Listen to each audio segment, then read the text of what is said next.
علیکم ورحمۃ اللہ وبرکاتہ۔ سورۃ آل عمران آیت نمبر 20۔ اعوذ باللہ السمیع العلیم من الشیطان الرجیم من ہمزہ ونفخہ ونفثہ۔ اگر وہ آپ سے جھگڑا کریں، کون؟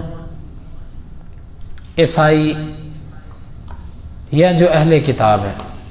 جھگڑا کس چیز پہ کریں؟ اللہ کی توحید پہ، کیونکہ عیسائیوں کے ساتھ اللہ کے نبی صلی اللہ علیہ وسلم کی جو گفتگو ہوئی تھی وفد نجران کے ساتھ، وہ اس موضوع پر تھی کہ عیسیٰ علیہ السلام اللہ کے بیٹے ہیں کہ ان کے بندے ہیں، اس پر گفتگو ہوئی تھی۔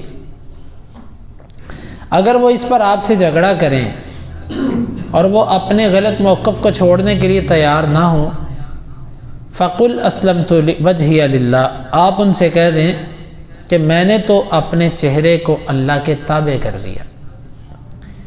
چہرے کا ذکر اس لیے کیا کہ انسان کے وجود میں سب سے زیادہ شرف والی چیز اس کا چہرہ ہوتا ہے، تو چہرے کو تابع کرنے کا مقصد یہ ہے کہ پورے بدن کو تابع کرنا، ظاہر اور باطن کو تابع کرنا۔ یعنی اس آیت کا معنی یہ بنتا ہے کہ دیکھو تم تو تسلیم نہیں کر رہے اللہ تعالیٰ کی توحید کو، لیکن میں ظاہر باطن ایک ایک عضو اللہ کے تابع کر چکا ہوں، یعنی میں توحید کا اقرار کر چکا ہوں، تم کرو یا نہ کرو۔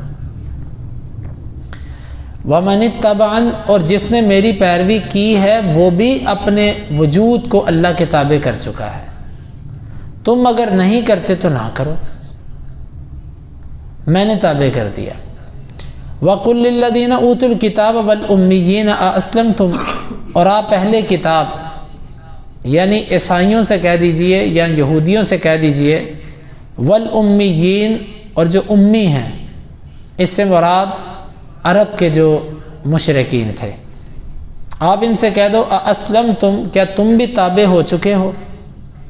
میں تو تابع ہوں اللہ کے، کیا تم تابع ہو؟ اس کا مطلب یہ ہے کہ تم اپنی فکر کرو، میں اللہ کے تابع ہوں، اللہ تعالیٰ نے جون سی کتاب اتاری میں اسے مانتا ہوں، جس نبی کو بھیجا میں اسے مانتا ہوں، تم نبیوں کو نہیں مانتے، بعض کو مانا بعض کا انکار، اور کتابوں کو بھی تم نہیں مانتے، بعض کو مانا اور بعض کا انکار۔ فَإِنْ أَسْلَمُوا فَقَدْ اهْتَدَوْا، پس اگر وہ اسلام لے آئیں، تابع ہو جائیں تو وہ ہدایت پا جائیں گے۔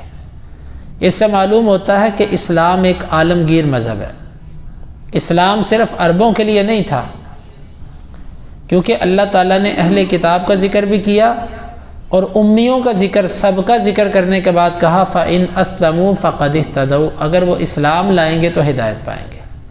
لہٰذا اسلام عربوں کے لیے نہیں تھا بلکہ پوری دنیا کے لیے تھا، اور آپ صلی اللہ علیہ وسلم نے فرمایا کہ بُعِثْتُ إِلَى الْأَحْمَرِ وَالْأَسْوَدِ، مجھے سرخ اور سفید یعنی سب کی طرف مجھے بھیجا گیا۔ اور آپ صلی اللہ علیہ وسلم نے فرمایا کہ مجھے اللہ تعالیٰ نے تمام لوگوں کی طرف رسول بنا کر بھیجا، بُعِثْتُ إِلَى النَّاسِ كَافَّةً، مجھے تمام لوگوں کی طرف رسول بنا کر بھیجا گیا۔ اور یہ آیت مبارکہ بھی واضح طور پر دلیل ہے کہ سب کے لیے اسلام ہے، اسلام کی دعوت سب کے لیے، اگر وہ تابع ہو جائیں گے تو وہ ہدایت یافتہ ہے۔ اس کا مطلب ہے ہدایت مشروط ہے اللہ کی اطاعت کے اندر،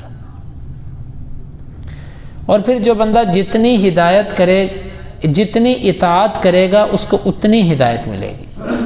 بعض بندے ہوتے ہیں وہ کچھ چیزوں میں اپنے آپ کو دین کے تابع کرتے ہیں اور کچھ میں نہیں کرتے، جیسے ہم لوگ ہیں، ہم لوگ یہاں تک تو اپنے آپ کو تابع کرتے ہیں کہ جی نماز ضرور پڑھنی ہے، نماز کی پابندی ہے، یہ دیندار لوگوں کی بات کر رہا ہوں کہ نماز پڑھنی ہے اور زکوٰۃ بھی دینی ہے اور روزے بھی رکھنے ہیں، ان سب چیزوں پہ ہم بڑے مضبوط ہیں، لیکن اس کے علاوہ جو چیزیں ہمارے مزاج کے خلاف ہیں، ہماری طبیعت کے خلاف ہے، وہاں پر ہم تابع نہیں ہوتے۔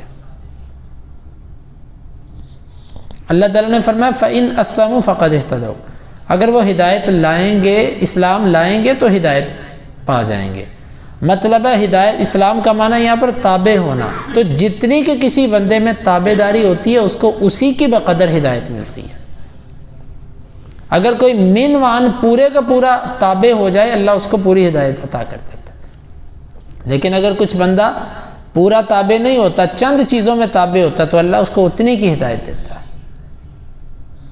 اب اگر ہم سمجھتے ہیں، ہم دیکھتے ہیں اپنی طبیعت کو کہ کئی چیزوں میں ہم دین کے اندر داخل نہیں ہو رہے، ہمیں اس کی توفیق نہیں مل رہی، تو ہمیں اس آیت مبارکہ اس جملے پر غور کرنا چاہیے، فَإِنْ أَسْلَمُوا فَقَدْ اهْتَدَوْا، کہ ہدایت مکمل تابع ہونے کے اندر ہے۔ اس کا مطلب ہے میں اللہ کے پوری طرح تابع نہیں ہوں، کچھ حد تک ہوں، کچھ حد تک نہیں، اور یہ سب کا یہ حال ہے، سب کا۔ کچھ چیزوں میں اپنے آپ کو تابع کرتے ہیں اور کچھ میں نہیں کرتے۔ تو میرے بھائیوں، اللہ تعالیٰ نے ہدایت کو مشروط کیا ہے اطاعت کے ساتھ۔ ہمیں پوری کوشش کرنی چاہیے کہ ہم ہر طریقے سے ظاہر اور باطن سے اپنے آپ کو تابع کریں تاکہ اللہ تعالیٰ کی ہدایت ہمیں مل سکے۔ وَإِن تَوَلَّوْا فَإِنَّمَا عَلَيْكَ الْبَلَاغُ، اور اگر وہ پھر جائیں تو پھر آپ نے کیا کرنا ہے؟ آپ کے ذمہ پہنچانا ہے۔ یہ دعوت کا ایک اسلوب بیان کیا۔ نبی پر فرض ہوتا ہے کہ وہ پوری امت تک اپنا پیغام پہنچائے، لیکن اللہ تعالیٰ نے فرمایا کہ اگر وہ پھر جائیں، اسلام نہ لے کر آئیں، تو آپ نے صرف ان کو پہنچانا ہے۔ اس کا مطلب ہے کسی بھی بندے کو منوانا ہماری ذمہ داری نہیں ہے۔ ہاں، کچھ چیزیں ایسی ہیں کہ وہاں پر آپ سختی کر سکتے ہیں۔ مثلا آپ اگر حکمران ہیں کسی اسلامی ملک کے، تو آپ سختی کے ساتھ اسلام کے قوانین کی پابندی کروائیں۔ آپ ایک باپ ہیں، آپ اپنے بچوں کو سختی کر سکتے ہیں شریعت کی حدود میں رہتے ہوئے۔ آپ خاوند ہیں، اپنی بیوی پر شریعت کی حدود میں رہتے ہوئے اپنے رویے کے اندر تلخی لا سکتے ہیں۔ تو یہ اگر کوئی اس کے علاوہ ہے، ہٹ کر ہے، آپ کسی بندے کو دعوت دیتے ہیں تو زبردستی منوانا آپ پر نہیں ہے۔ آپ صرف اس کو کہہ دیں، وہ مانے یا نہ مانے، تسلیم کرے یا نہ کرے، یہ اس کی مرضی ہے۔ کیونکہ جب آپ کسی کو منوانے پر جائیں گے پھر لڑائی جھگڑے، پھر مباحثے، تو اس لیے ہمیشہ دعوت کا اسلوب اللہ نے اپنے نبیوں کو یہی بتایا، انما علیک البلاغ، آپ کے ذمہ پہنچانا ہے۔ آپ اس کو حدیث دکھا دو، آیت بتا دو، سمجھا دو، بس اتنا کافی آپ کی ذمہ داری پر۔ کیونکہ بعض دفعہ ایک انسان ایک چیز کے پیچھے پڑ جاتا ہے اور وہ دین کی بجائے پھر اس کی انا کا مسئلہ بن جاتا ہے، وہ پھر دین پیچھے رہ جاتا ہے اور ذاتیت آگے آ جاتی ہے کہ جی میں نے بند کروا کے چھوڑنا ہے، میں نے یہ کام ختم کروا کے بعض دفعہ اس میں اللہ کے لیے بھی ہوتا ہے، لیکن اکثر اس میں بعض دفعہ انسان کی پھر للہیت پیچھے رہ جاتی ہے اور ضد آگے آ جاتی ہے۔ کوشش پوری کریں، اچھے طریقے سے کریں، لیکن ہمارے ذمے رکوانا نہیں ہے، پہنچانا ہے۔ وَإِن تَوَلَّوْا فَإِنَّمَا عَلَيْكَ الْبَلَاغُ، اور اگر وہ پھر جائیں تو آپ کے ذمے صرف اور صرف پہنچانا ہے۔ حالانکہ پتہ تھا، ان تک پہنچا ہوا تھا، لیکن پھر بھی اتمام حجت کے لیے ایک دفعہ ان کو کہنا۔